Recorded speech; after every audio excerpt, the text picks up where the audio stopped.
আমার প্রিয় দিনী ভাইরা, একটা গ্রানের ট্রেন্ড ফলো করতে গিয়ে নিজের ইমান বিক্রি করে দিয়েন না।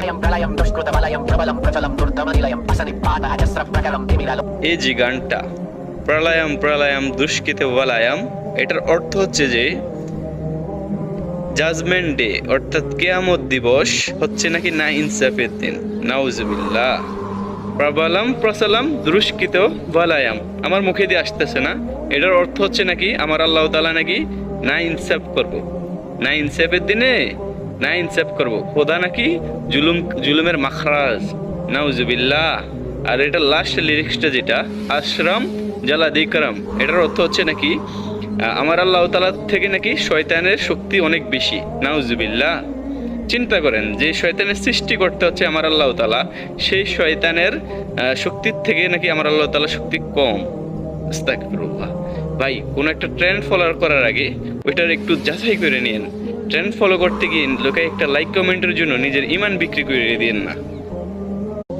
আমার প্রিয় দিনী ভাইরা, একটা গ্রানের ট্রেন্ড ফলো করতে গিয়ে নিজের ইমান বিক্রি করে দিয়েন না।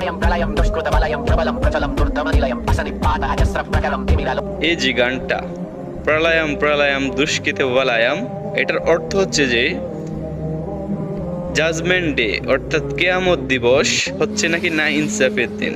নাউজুবিল্লাহ। প্রবলম প্রসলম দুষ্কৃত ওয়ালায়াম, আমার মুখে দিয়ে আসতেছে না, এটার অর্থ হচ্ছে নাকি আমার আল্লাহ তাআলা নাকি না ইনসাফ করব, না ইনসাফের দিনে না ইনসাফ করব, খোদা নাকি জুলুমের মাখরাজ। নাউজুবিল্লাহ। আর এটা লাস্ট লিরিক্সটা যেটা আশরাম জালা দিকরাম, এটার অর্থ হচ্ছে নাকি আমার আল্লাহ তাআলা থেকে নাকি শয়তানের শক্তি অনেক বেশি। নাউজুবিল্লাহ। চিন্তা করেন, যে শয়তানের সৃষ্টি করতে হচ্ছে আমার আল্লাহ তাআলা, সেই শয়তানের শক্তির থেকে নাকি আমার আল্লাহ তাআলা শক্তি কম। আস্তাগফিরুল্লাহ। ভাই, কোন একটা ট্রেন্ড ফলো করার আগে ওইটার একটু যাচাই করে নিন। ট্রেন্ড ফলো করতে গিয়ে লোকে একটা লাইক কমেন্টের জন্য নিজের ইমান বিক্রি করে দিন না।